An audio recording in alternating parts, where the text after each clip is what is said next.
नमस्कार। GK GS मंथन channel में आपका स्वागत है। मैं पप्पू सर। आज ज्योग्राफी का एक स्पेशल टॉपिक वालेस लाइन यानी वालेस रेखा। जो वालेस लाइन है ये इनविजिबल है, ये कोई दिखाई पड़ने वाला रेखा नहीं है, लेकिन ये रेखा पृथ्वी पर रहने वाले लोगों के लिए आज भी रहस्यपूर्ण और चुनौती भरा है। जो वालेस लाइन है इसमें देखिए, जैसा वालेस लाइन कोई पार नहीं करता, चाहे वो आकाश में उड़ने वाला पक्षी हो और समुद्र में तैरने वाली मछलियां, कोई भी इस वालेस लाइन को पार नहीं कर सकता है। ये बहुत ही आश्चर्य वाला बात है कि ये रेखा के दोनों ओर यानी वालेस रेखा के ऊपर और नीचे बहुत कम डिस्टेंस पर भी दो अलग अलग भिन्न जलवायु है। एकदम ऐसी जलवायु जो एक दूसरे में रहने वाले जीव को काफी प्रभावित करता है। एक दूसरे में रहने वाले जीव इस लाइन को पार नहीं करते हैं। तो देखिए, जो वालेस लाइन है ये दुनिया की सबसे अनोखी और अदृश्य लाइन है। जैसा कि हम बताए कि ये इनविजिबल है, ये पृथ्वी के ग्लोब पर मानचित्र पर कहीं नजर नहीं आता है। तो ये दुनिया की सबसे अनोखी और अदृश्य लाइन है, इनविजिबल लाइन। और ये लाइन जो है वो देखिए बाली और लंबोक के बीच में है। इंडोनेशिया का एक द्वीप है बाली और लंबोक। तो बाली और लंबोक के बीच में ये इनविजिबल लाइन है, वालेस लाइन। इन दोनों के बीच लगभग 35 किलोमीटर चौड़ी एक सीमा है, यानी बाली और लंबोक के बीच में 35 किलोमीटर लंबी चौड़ी एक सीमा है। इसको आप ऐसे समझ सकते हैं कि ये बाली है,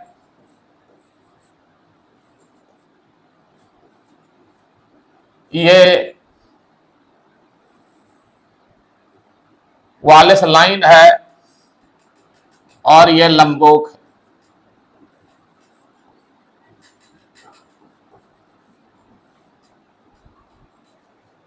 इन दोनों के बीच, बाली और लंबोक के बीच में लगभग 35 किलोमीटर चौड़ी एक सीमा। 35 किलोमीटर, इसका मतलब है कि 17.5 किलोमीटर और इधर भी 17.5 किलोमीटर ये सीमा है।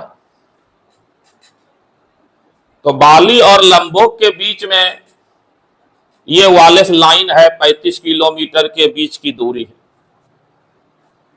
जो समुद्र, आकाश और धरती, यहां होगा तीनों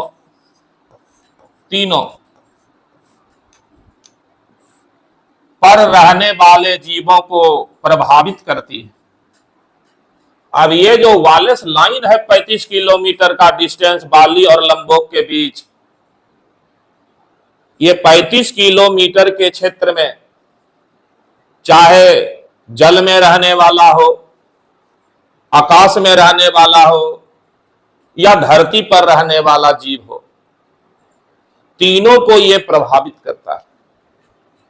मात्र 35 किलोमीटर के डिस्टेंस में जलवायु में इतनी बड़ा अंतर शायद और कहीं नहीं, जहां पर कि धरती, आकाश और जल तीनों में रहने वाले जीव को यह प्रभावित करता है।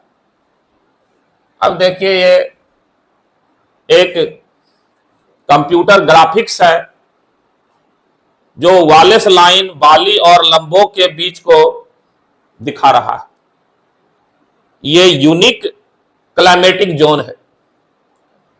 इतना बड़ा यूनिक क्लाइमेटिक जोन बहुत कम डिस्टेंस में पृथ्वी पर और कहीं नहीं है। कहता है कि देखिए, पृथ्वी एक है, आकाश एक है, लेकिन इंसानों ने आपस में कुछ सीमा बनाए हैं जिन्हें बिना इजाजत के पार नहीं किया जा सकता। अब इंसान राजनीतिक सीमा को खींचा हुआ है। हर देश की अपनी राजनीतिक सीमा है और इस राजनीतिक सीमा को उस देश की इजाजत के बिना, उस देश की सरकार के अनुमति के बिना आप पार नहीं कर सकते। जबकि ये मानव ने खींचा, तो इंसानों ने आपस में कुछ सीमाएं बनाई है जिन्हें बिना इजाजत के पार नहीं किया जा सकता है। जबकि पृथ्वी एक है, आकाश एक है। हालांकि एक ऐसी ही सीमा अदृश्य रूप से प्रकृति ने भी खींची है। अब ये मानव जो खींचा राजनीतिक सीमा, लेकिन नेचर ने भी एक अदृश्य रूप से प्राकृतिक सीमा खींच दिया है, जिसको वालेस लाइन कर रहे हैं। इस रेखा को ना तो आकाश में उड़ता कोई पक्षी पार करता है और ना समुद्र में तैरने वाली मछलियां, यहां तक कि जमीन पर रहने वाले जानवर भी इस सीमा को पार करने की गलती नहीं करते। ये बहुत यूनिक चीज है। यही वजह है कि इस सीमा के दोनों ओर की दुनिया बिल्कुल अलग अलग लगती है। तो वालेस लाइन के दोनों तरफ की दुनिया बिल्कुल अलग अलग है। जहां इतनी विभिन्नताएं हैं कि कोई भी जीव एक दूसरे की सीमा में प्रवेश नहीं करते।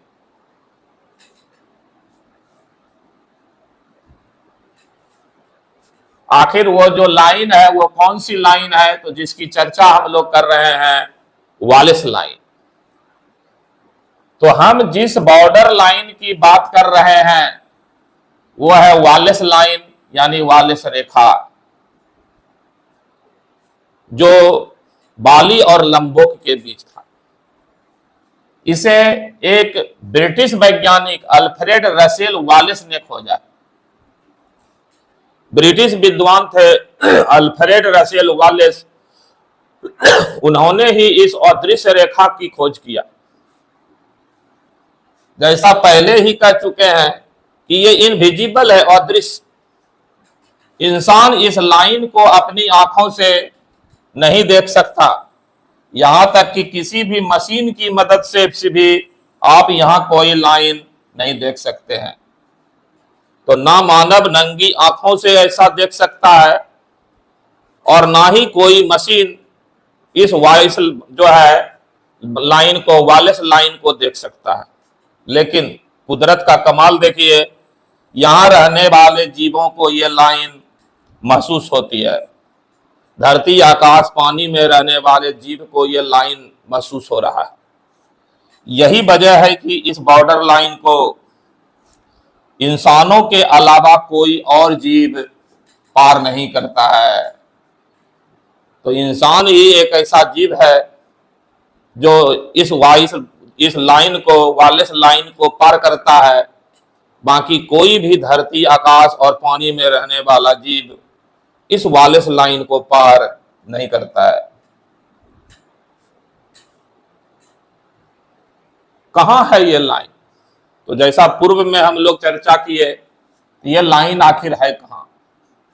तो दुनिया की सबसे अनोखी और अदृश्य लाइन बाली और लंबोक के बीच में।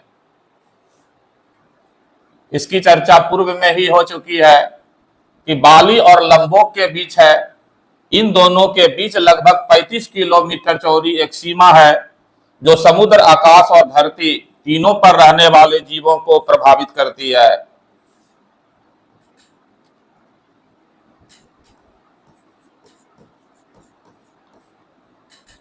अगर आप इन दो सटीक जगहों पर जाकर देखेंगे तो पाएंगे कि जो जीव, पौधे, पक्षी, मछलियां, जानवर बाली में पाए जाते हैं वो लंबोक में नहीं पाए जाते।